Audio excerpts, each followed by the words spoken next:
Hello, hello, hello. Travis Rohr here with C3 Project Pros. And tonight we're going to talk about the hidden cost of house flipping and the wonderful world of, where does your money get sucked up that's outside of the world of just simply flipping.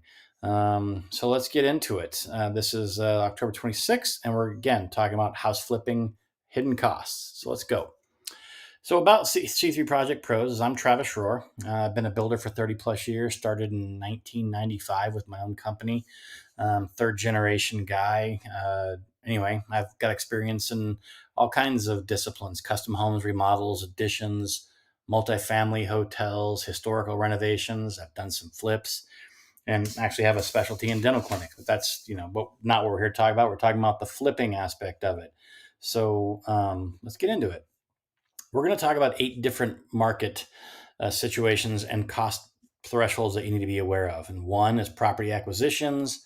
Second is renovation repair costs, your holding costs, finance costs, staging and marketing costs, your carry costs, compliance, legal fees, and market fluctuations. So let's get into it.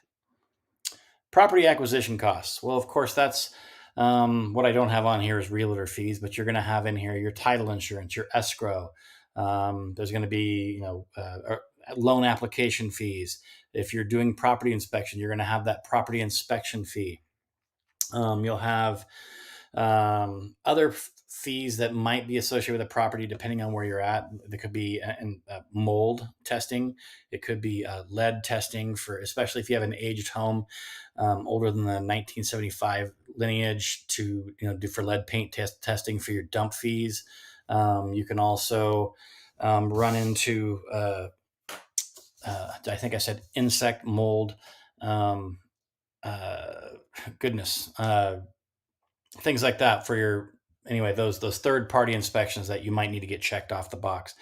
And a lot of time the appraisal fee is going to be on the buyer portion, but if you're trying to do something on the front end to maybe have a reduced claim, that's where those fees would come in for you at. Now let's get into the next one, which is your renovation and repair cost. Now, of course, you're going to have your renovation budget in a separate section. I talk about, if it's a light, medium, or heavy repair. But the cost that you should have as far as your contingency budget is going to be your unforeseen repair. So that's going to be in a separate line item budget just in case. Now, and the reason I set that number aside is because none of us, even me with all the buildings and stuff I've seen in there, we're not forensic scientists. We don't have x-ray vision. So there's areas, and you can, have a good indication. Like if you have a really soft plumbing floor, that might be indication of a rotten floor, especially areas where there's water, laundry, kitchen, or bath.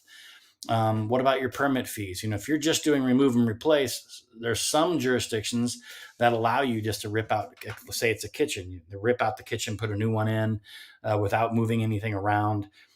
They might allow you to do that work without having permits. Areas where I worked, specifically Washington State, forget it. If you touch it, they want a permit for it. So especially if you're replacing, plumbing fixtures, they're going to want to see that rough-in plumbing, stack test, things like that. Those fees are, permits are typically pretty inexpensive when it comes to renovation, unless you're doing big structural stuff. And then you might get into some structural repair, engineering fees, things like that. And then, of course, if you're on the front end of your project, what are the costs of your labor and material prices, and are they expected to take a steep jump? And that might seem a little ridiculous to calculate in on the front end, especially when your project might be just a month down the road.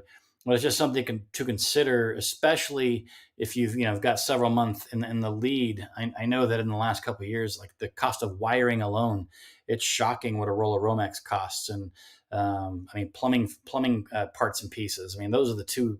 Shingles, anything petroleum based has really gone up quite a bit. Precious metals with the wiring.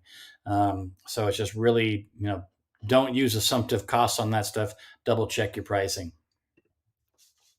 Holding costs. A lot of times, this can be mostly in your closing documents with the property taxes and things like that. Unless you're buying a property that had taxes in arrears, you're going to need to catch those up to make sure that you're compliant with the standing of your property. And then utilities. You're going to be running up some utility bills when you're there, and this is where when I'm really talking about the three pillars of C3, time, money, team, time being my first one. If you're going to have a project that runs on and on and on and runs a couple extra month, well, what if your electric bill is 50, 60 bucks a month, 100 bucks a month, and maybe a minor water bill. But if you live in an area that gets really cold, you may be running a lot of heat, or in the summer, maybe running some cooling.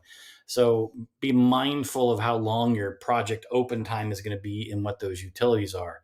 And then, of course, insurance. I do highly recommend when you're picking a property up, you're going to have to insure it, but then maybe even a builder's risk policy, which covers the goods and services that you're implementing into the project during the duration of your construction. So those are things to consider. Your finance costs. Now, again, we're going back to time. So your interest payments on your loan, whether it's an interest only loan or you have a set rate of return, the clock is ticking as soon as you use that money until your project is sold, closed, and in somebody else's hand. You're paying interest daily on that. So make sure that you're doing as best as you can to get that time collapsed on your project to have the lowest amount of fees that you can. And then, of course, your origination fees and your loans. I've seen processing acquisition fees. I've seen a couple closing statements from hard money lenders that I find to be very unfavorable. And regardless of what that fee looks like, it is part of the cost of the flip. So make sure you're calculating that in and not losing sight of that. Your carrying cost. Now, of course, your loan payments, whether or not it's interest only or not, or uh, or monthly payments based on your principal. So make sure you have that. And then of course your opportunity cost, and that's the potential income you could have earned on the money that it's tied up in investing somewhere else. So if you've pulled money from say your 401k and did a self-directed piece of it, and then like some IRAs, stocks, whatever you cashed in took a huge uptick. Well, that money has got to be calculated, and how that uh, is allocated towards your property. Staging and marketing. I've seen staging seems to be really popular. Laura and I have recently sold a couple properties that we both staged, and staging certainly helps. It's a kind of a funny little. We're pretty happy with the furniture that we have. We think it's lovely and beautiful, and it's funny. The stagers are like, "Get that crap out of here. We're putting our stuff in." So that's kind of a funny thing. And staging costs can vary depending on if it's a relatively modest flip. You might just do some decorations in the kitchen, like a living room like you're seeing here, and then you've got all the bedrooms that are vacant, or maybe just the master, whatever it's called now, the primary bedroom that is staged. So depending on what that is, I have on here marketing and advertising expenses, and although I'm listing it, I firmly believe that is something that the realtor should be paying for, and they might want to negotiate something with you. But I think that's a real estate professionals expense, especially the obviously the listing agent. And there are some listing agents that have a affiliate arrangement with stagers that might be able to get you a good discount on that. So keep that in mind. Legal fees. If you have a buyer that comes to you directly prior to you having a listing agreement with somebody, or if you have located a property that you're trying to um, purchase, I really recommend having an attorney write your purchase sale agreement and make all that documentation, because a lot of times you can get that for a 1% fee, which is pretty common from the attorney perspective, versus a 3% for your realtors for that side of it. And then be careful of fines and penalties. Make sure that in your jurisdiction you're paying attention to what you can and cannot do, whether it's dump fees and dumping goods that haven't been tested, whether it's doing work without a permit when you should have a permit. Especially if you get a work stoppage, getting red tagged isn't just the embarrassment of getting red tagged. It's the fines and penalties that come with it, because you could be required to pay 2.5, 3 times the original value of the permit. And don't fool yourself in thinking that your permit office is going to be your friend and expedite you a permit in the next day or so when you've been red tagged. They're likely to slow roll that one, so which increases your carry cost for your interest and all the other fees we've talked about thus far. So just play by the book and do it right. Now let's talk about market fluctuations. Wow, today is October, whatever today is, in 2023.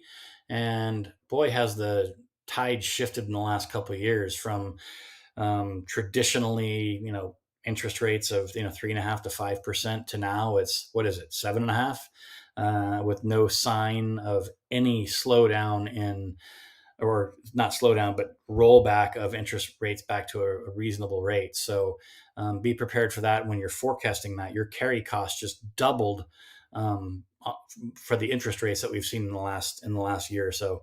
So be mindful of that. And also, when the economy, like people are predicting that it's um, coming into a recession, people are holding on to their money. They're that your strongest buyer pool in US right now is cash buyers only. And depending if you're doing a entry level flip, the likelihood of somebody having cash for something like that is greatly reduced. And there's an interesting stat I read in the banking news. It was a long time ago, but it was for every percentage point of increase you have in the interest rates, you lose 1 to 5% of the market of the potential buying pool. So the buying power just keeps getting driven down and down. So if you have a market segment that has 10% of the potential buyers that fit your profile of what property you can buy for, the more the interest rates drive up, you went from 10%, it could be quickly down to 5%. So now you're hoping for the needle in the haystack and hoping they want to sell their property as well. So it's just be aware of market fluctuations and realize that could have a real serious effect of your bottom line. So all in, to mitigate the cost of the hidden costs, it's crucial that you do your due diligence, that you calculate all these odds, that you do a proper schedule and get your time collapse. So your exposure is that much reduced. And we like to do the case analysis for all properties, where we compile, analyze, strategize, and execute. So pre-planning, proper planning, making sure that you have your contingency budgets taken care of, making sure that the market is right for your target market pool of that buying segment is good. It's not about, it's about how much risk can you take and stomach, and creating a level of certainty that your plan will be executed properly. Um, Now, I really appreciate your time here today. You can see me at c3projectpros.com. And again, you can email me at travis@c3projectpros. I'm happy to jump on a call, answer questions, and I look forward to talking with you. I hope this was informative. Uh, Please drop a note. Let me know if I covered everything. If you have any thoughts, any questions, concerns, I really appreciate you taking the time. And today's Thursday. Happy Thursday to everybody. Take care.